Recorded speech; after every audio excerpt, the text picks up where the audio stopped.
तो बेटा आज का जो टॉपिक है वो है छोटी एवं बड़ी संख्या की पहचान करना। ठीक है। तो बेटा छोटी और बड़ी संख्या की पहचान के लिए ये एक टीएलएम बनाया जाता है, इससे बच्चे अच्छे से समझ सके। देखिए इसका क्या फायदा है। ये जो स्लाइड्स है हमारी, ये 1 2 3 4 ये खिसक जाती है ऊपर नीचे। ठीक है। जैसे यहाँ 3 है, यहाँ 4 है, 5 है, इसको ऊपर को कर देंगे 8 हो जाएगा, नीचे को कर देंगे 7 हो जाएगा। ठीक है। और बेटा ये जो साइन है मैं बोर्ड पे भी आपको बता रहा हूँ, ये साइन, इस साइन को हम बोलते हैं इंग्लिश में ग्रेटर देन। ठीक है। इस ग्रेटर देन का मतलब ये हुआ बेटा कि जिधर को इसका ओपन पार्ट होगा, ठीक है, ये बड़े वाला जो पार्ट है, इधर हमेशा बेटा बड़ा होता है। मान लो इधर आपने लिख दिया 90, ओके। और जिधर इसका स्मॉल वाला पार्ट है इधर होता है छोटा, इधर लिख दिया सपोज आपने 89। तो बेटा ये बात आप सबको पहले से ही पता है, क्योंकि आप नंबर पढ़ ही चुके कि 90 बड़ा होता है 89 से। तो इनके बीच में जो साइन लगा वो काहे का लगा? Greater than. क्लियर है सबको? अब मैंने एक और लिखा यहाँ पर 75 और यहाँ लिखा बेटा 80। ठीक। 75 और 80 में देखो बड़ा ये है बेटा, तो यानी इसका जो बड़े वाला पार्ट है इधर को करना पड़ेगा, यानी इस बार ये ऐसे लगाना पड़ेगा। ठीक है। सब बच्चे ध्यान से समझते रहें। तो बड़े वाला जो ओपन पार्ट है वो इधर को रखना पड़ेगा, और जब हमारा साइन इधर की तरफ को लगे तो इस साइन का जो नाम है वो हो जाता है लेस देन, यानी 75 इज लेस देन 80। 75 80 से छोटा है। ये बात तो पता सबको ही है। yes, छोटे और बड़े के लिए आप लोग पहले ये चीज जान चुके। जैसे ये रियल नंबर है या जैसे नेचुरल नंबर है, तो नेचुरल नंबर हमारे स्टार्ट हो जाते हैं 1 2 3 4 5 6 7, जो मैं आपको पहले बता चुका कि भाई इसमें अगर आप लेफ्ट साइड की बात करते हैं तो लेफ्ट साइड जो होता है वो कैसा होता है? लेस, यानी छोटा। और इधर की तरफ जो नंबर आता है वो कैसा होता है बेटा? बड़ा। ऐसे ही तो समझाया था मैंने आपको। तो जब आप रियल लाइन खींचते हैं तो रियल लाइन पे पहले या नेचुरल नंबर खींचते हैं, पहले कौन आता है? 89, फिर क्या आता है? 90। जैसे ऐसे चलते गए तो यहाँ कितना आया बेटा? 89, और यहाँ कितना आएगा? 90। तो जब 89 90 आएगा तो लेफ्ट साइड कौन दिखाई दे रहा? 89, जबकि राइट साइड कौन दिखाई दे रहा? 90। तो इसीलिए 90 जो है वो 89 से बड़ा है। क्लियर है सबको? yes, तो बेटा ये जो है इसकी स्लाइड से हम पहचान करेंगे। फिलहाल मैंने जो स्लाइड है वो इधर की जो स्लाइड है वो मैंने रोक दी 66 पे, ओके। और इधर की जो स्लाइड है ये मैंने कितने पे रोक दी? 55 पे रुकी। तो आप सभी को पता है कि 66 और 55 में बड़ा कौन है? 66। तो बेटे बड़ा जो साइन है इसका इधर की साइड को रखेंगे हम बड़े की तरफ, और जो इसका नुकीला पार्ट है जिधर इसकी नोक जैसी दिखाई देती है वो किधर को रखते हैं हम? छोटे की तरफ को। और इस तरीके का जो साइन बनाया था इसका नाम हमने क्या लिखा था बेटा? ग्रेटर। तो क्या आप इस तरीके की स्लाइड ऊपर नीचे खिसका के लेस देन ग्रेटर देन लिख सकते हो? yes, क्या अभी भी किसी को कोई प्रॉब्लम? no, इससे समझना अच्छा लगा? yes, ठीक। क्वेश्चन नंबर 8 का ए पार्ट देखें। Which of the following statements are true and false? 0 is the smallest natural number.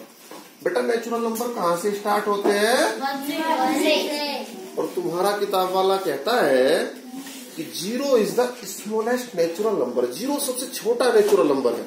तो क्या ये सही है? ये कैसा है? गलत। तो इसको आप लिख देंगे इसके आगे फॉल्स। ठीक है बेटा।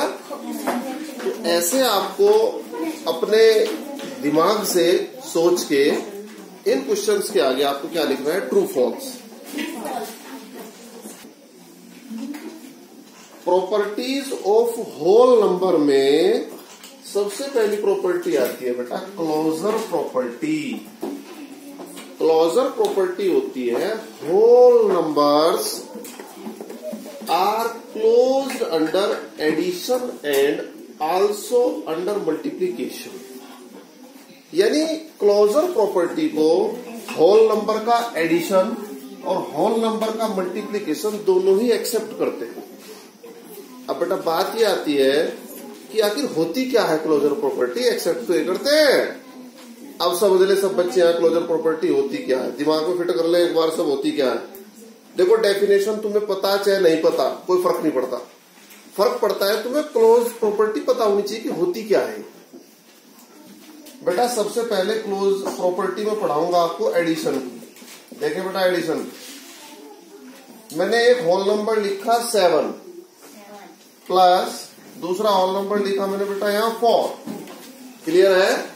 तो 7 और 4 को जब आपने ऐड किया तो क्या आया 11। और 11 क्या होता है होल। बेटा 7 भी क्या था आपका होल नंबर, 4 भी क्या था आपका होल नंबर। और जब दोनों को जोड़ दिया तो जोड़ने से भी क्या आया होल नंबर। ठीक है? होल नंबर को होल नंबर में जोड़ने से रिजल्ट भी अगर होल नंबर आता है तो इसको हम क्या बोलते हैं बेटा क्लोजर प्रॉपर्टी। ऐसा तो नहीं होगा होल नंबर को होल में जोड़ने में पॉइंट वाला आ गया, डेसिमल तो नहीं आया, माइनस में तो नहीं आया। तो होल नंबर को होल में ऐड करने से होल ही आए। समझ गए? बेटा ये प्रॉपर्टी किसकी थी एडिशन की। ऐसे ही मल्टीप्लीकेशन की। देखो यार ये निशान काहे का है प्लस का, तो अगर मैं मल्टीप्लीकेशन पढ़ रहा हूँ तो ये निशान काहे का कर दूं मैं मल्टीप्लीकेशन कर दिया। तो 7 और 4 की मल्टीप्लाई कितनी आती है बेटा 30 अरे 28। तो बेटा 7 भी क्या है होल नंबर, 4 भी क्या है और जो रिजल्ट आया वो भी क्या है तो यही तो है क्लोजर प्रॉपर्टी। यानी अगर आप होल को होल में ऐड कर रहे हो होल ही आ रहा है तो it is closure property addition rule. Whole की होल में मल्टीप्लाई करके होल ही आ रहा है तो ये क्या है क्लोजर प्रॉपर्टी का मल्टीप्लीकेशन वाला रूल ये फॉलो करती है। क्लियर हुआ सबको? एक्सरसाइज 2.2 का क्वेश्चन नंबर फर्स्ट का ए पार्ट ये कहता है कि इनका आप एडिशन कर दे सुटेबल प्रॉपर्टी के साथ। एक तो तरीका ये है बेटा इसको इसके नीचे लिखो, इसको इसके नीचे लिखो, एडिशन कर दे। अब लेकिन तुम क्लास 6 में आके थोड़ा सा लेवल बढ़ाना ही पड़ेगा। तो कल हम एक प्रॉपर्टी पढ़ने वाली है वो उसको बोलते हैं एसोसिएटिव प्रॉपर्टी। एसोसिएटिव प्रॉपर्टी कहती है कि आप पहले जरूरी नहीं कि इसको इसके साथ ही जोड़ो, आप इसको पहले इसके साथ भी जोड़ सकते हैं, कोई दिक्कत का मसला नहीं है। अभी पढ़ेंगे हम उसको। फिलहाल आप क्वेश्चन सीख लें। सबसे पहले यहाँ काय का निशान लगाएंगे इक्वल टू का, ठीक है। और फिर बेटा इसको अगर आप इसके साथ जोड़ रहे हो तो जोड़ने में थोड़ी सी प्रॉब्लम हो रही है। देखो 8 को 7 के साथ जोड़ोगे 15 आएगा, फिर आप और कुछ करोगे इसमें। मुझे ऐसा लगता है कि अगर आप इसको इसके साथ जोड़ दो तो इजीली जुड़ रहा। देखो 7 और 3 10, 6 और 3 9 और 1 10, फटाफट ऐड हो रहा ना। तो आप इसके साथ इसको लिख ले भाई, प्लस में कोई सा किधर भी लिख ले कोई फर्क तो नहीं पड़ रहा। तो आप इसको ऐसे लिख ले 8 3 7 बोलो बोलो प्लस 363 और प्लस 208। कोई फर्क तो नहीं पड़ा बेटा। अब आप पहले इन दो को जोड़ लें बेटा, तो इनको जोड़ना थोड़ा इजी लग रहा ना। देखो 7 और 3 10, 6 3 9 और 1 पहले से हमारा 10 1 हो गया। 8 और 3 कितना हुआ 11 और 1 12। क्लियर है? अब इससे आगे क्या था आपका 208। अब तो इजीली जोड़ दोगे आप 8 0 8 0 0 0 2 और 2 4 और ये आ गया आपका। ठीक रहा ना?